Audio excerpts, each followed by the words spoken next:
ايه ده؟ كل ما اجيب لبس يطلع عيني. انت يا مدام يا بنتي. ايه يا عمرو في ايه؟ بتزعق ليه ايه اللي كده؟ فيه؟ انا لبسي ده ما اتحطش في الدولاب ليه؟ ما فيش مكان في الدولاب يا عمرو، اللبس تقيل ما فيش مكان في الدولاب. يعني انا لبسي اللي تقيل ولبسك انت خفيف؟ ما انا الدولاب كله معلقاهم ليكي. لك حتى يبقوا سهلين عليك يا عمرو وانت يا بتلبس. بنتي حرام عليكي، وجاكيت زي ده ولا بالطو مترمين لي على السرير كده مترميين؟ ما انا حطاهم لك عاملاهم اهو. عرض يا فرحتي. ما هو ما فيش مكان يا ابني في الدولاب، تقال. يعني الدولاب ده كله معمول ليك ما هم انت؟ تقال على الدولاب. ما انا تقال عليا؟ يعني حاجتي انا اللي تقيله وحاجتك انت اللي خفيفه؟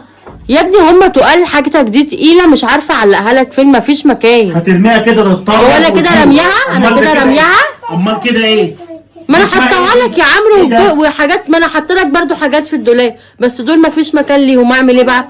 انت يا بنتي يعني انا مكتوب عليا ان هو رف واحد بس في الدولاب؟ مين اللي عمل النظام ده؟ هو معروف ان الراجل بيبقى ليه رف واحد في الدولاب. مين اللي اخترع ان الراجل ليه رف واحد في الدولاب؟ مين ده؟ هو انت هتعمل لك نظام مخصوص؟ ما الناس كلها ماشيه على كده يا عم. كلها ماشيه على كده؟ الناس مين ياما اللي عمل؟ فضلي الدولاب ده وحط حاجتي فيه. لا مش هينفع، مفيش مكان، اعمل ايه؟ ارمي الحاجه فين؟ يعني ده منظر ده؟ هو انا ماضي قايمه ومكلف وصارف؟ ايه اللي عشان في الآخر دخل هدومي يا عمرو تترمي يا كده؟ عمرو ايه اللي دخل القايمه في هدومك في الموضوع؟ هي القايمه دي يا بنتي مش الدولاب ده انا اللي شاريه؟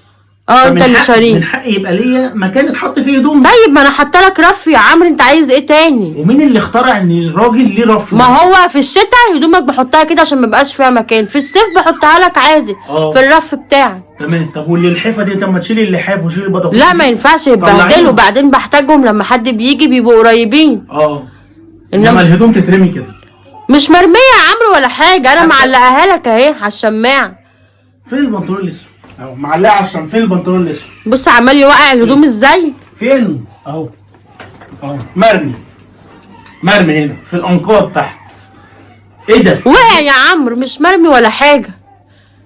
مش هخلص خلاص يا عمرو هبقى اشوف لك كده. لا انا عايز نص الدولاب. نصه ما ينفعش نصه والله. انا هحاول والبطاطين. هحاول احط لك الجاكيتين، ما ينفعش نصه.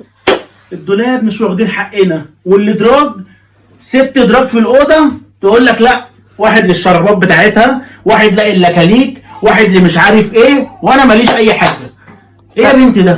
ما هو معروف الراجل ما بيبقاش ليه غير رف واحد. هو مين بقى اللي عارف ده؟ طب يا عمرو هبقى افضلك درج. هنقعد نزعق بقى على حاجات تافهه؟ لا ما تفضليش دول، فضلي درجين وعايز نص الدولاب. طب ماشي ان شاء الله. انا مش عارف، موال كل يوم كل ما اجي البس نفس الموضوع. خلاص بقى يا عمرو بقى اتصرفي اعملي لي مكان في الدولاب. طب ماشي. بيلم بقى الحاجات دي، حاجه تزهق.